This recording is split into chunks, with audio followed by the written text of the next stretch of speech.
Hey guys, so we are going to be starting our study of geometry. So in this video, I'm just going to be going through and covering a whole bunch of definitions, and then we'll go back and pick up some examples later on. So on page 44 in your interactive notebook, there are 3 different foldables that we're going to go through each one by one. So this first one on mine was in the top left. Is just an overview of area and perimeter. Unfortunately, on the praxis, they do not give you a formula sheet, so you do have to know these, but I've tried to break them down so that you're not trying to memorize a whole bunch of different formulas, but that a lot of the areas are base times height.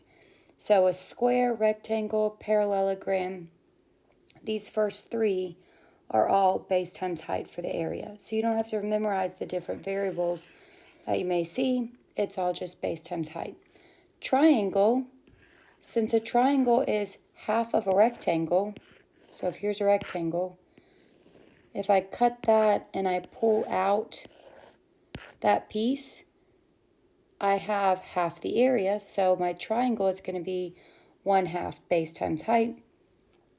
A trapezoid is this shape, 1/2 height, so there's the height, base 1, base 2. And then a circle, pi r squared.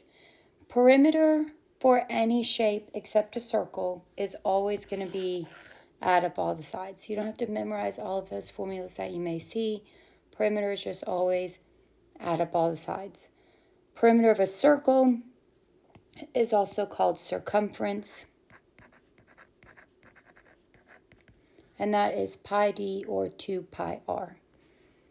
Also on that page, we've got a chart of geometric definitions, if you will. A point, a plane, a line, line segment, ray, parallel and perpendicular lines. I would pause the video, get these definitions filled in, and then I'm going to talk through the models and symbols.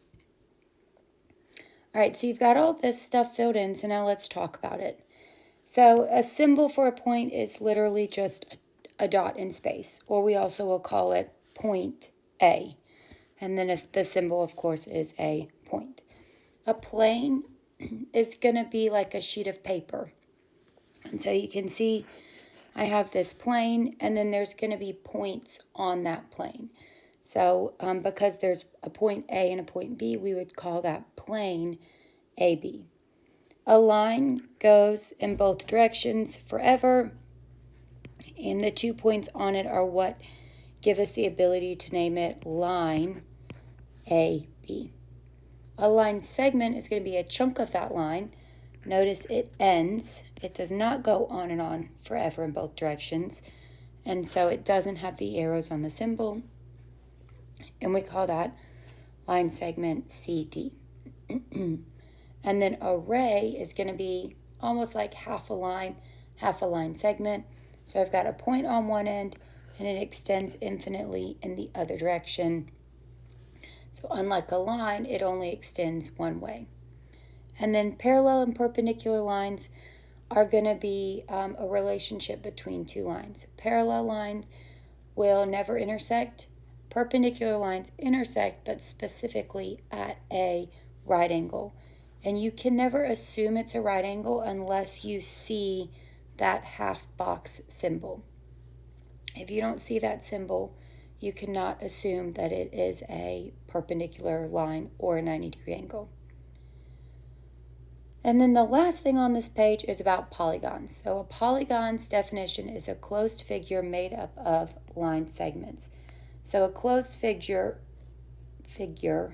could be anything like that. This is not closed.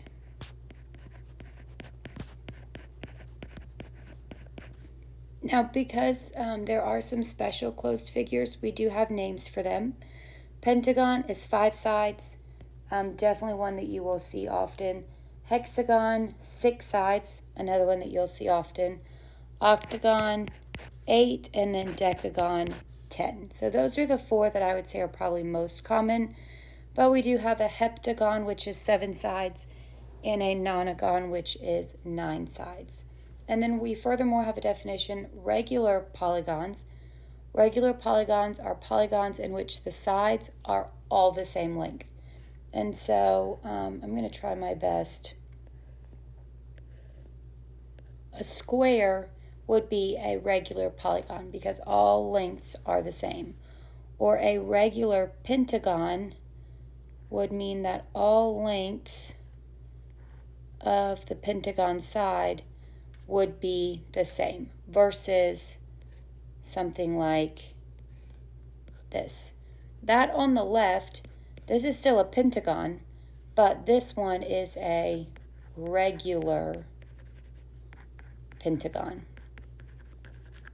And they will have to tell you that in the directions. You cannot ever assume that it is regular or not. So they'll say this is a regular octagon or a regular hexagon.